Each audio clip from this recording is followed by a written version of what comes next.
ये सहरा आग की तरह दहक रहा था। सूरज की तपिश में सांस लेना भी मुश्किल हो चुका था और आस्कर भूख से निढाल रेत पर घिसटता फिर रहा था कि अचानक आसमान से एक शहाब साकिब जैसी चीज़ ज़ोरदार धमाके के साथ ज़मीन पर आ गिरी।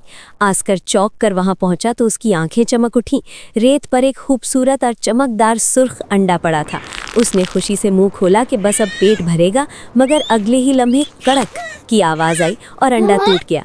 उसमें से बड़ी बड़ी मासूम आंखों वाला एक नन्हा सा बेबी ड्रैगन निकला, जिसने प्यार से कू कू किया और सीधा आकर आस्कर की टांग से लिपट गया। आस्कर का मुंह हैरत से खुला रह गया। भूख जैसे पल भर में गायब हो गई और दिल में एक अजीब सा प्यार जाग उठा, मगर सुकून ज्यादा देर न रहा। धूल उड़ाती हुई एक जीप आकर रुकी। हराची लगड़बग्गा हाथ में फ्राइंग पैन पकड़े और पप्पी लोमड़ी जबान फेरते हुए नीचे उतरी। उनकी नज़रों में वो नन्हा ड्रैगन सिर्फ डिनर था। आस्कर का खून खौल उठा। उसने बच्चे को अपने पीछे छुपाया और एक छोटी सी छड़ी लेकर हराची के सामने खड़ा हो गया, जैसे कमज़ोर सा डेविड ताकतवर गोलायत के सामने आ खड़ा हो। हराची ने आगे बढ़कर बच्चे को पकड़ना चाहा तो डर के मारे बच्चे को छींक आ गई, मगर चूंकि वो ड्रैगन था इसलिए बलगम के बजाय एक नन्हा सा आग का गोला निकला जो सीधा हराची की नाक पर लगा। उसकी नाक काली हो गई और वो दर्द से चीखता हुआ पीछे भाग निकला। पप्पी ने चालाकी दिखाई और पीछे से आकर बच्चे को दुम से पकड़कर हवा में उछाल दिया।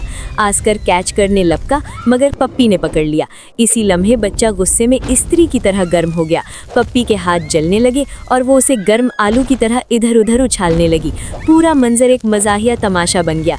आखिरकार हराची और पप्पी दोनों गुस्से में आकर आस्कर और बच्चे को एक कोने में घेरने लगे कि अचानक पूरे सहरा पर एक देव हैकल साया छा गया।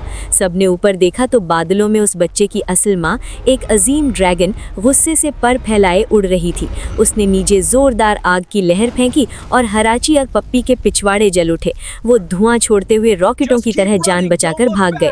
माँ ड्रैगन नीचे उतरी, अपने बच्चे को प्यार से उठाया और जाते जाते आस्कर के लिए इनाम में एक बहुत बड़ा तरबूज गिरा गई। आखिरी मंजर में आस्कर मज़े से तरबूज खा रहा था और आसमान में उड़ती हुई ड्रैगन फैमिली को मुस्कुराते हुए हाथ हिला रहा था।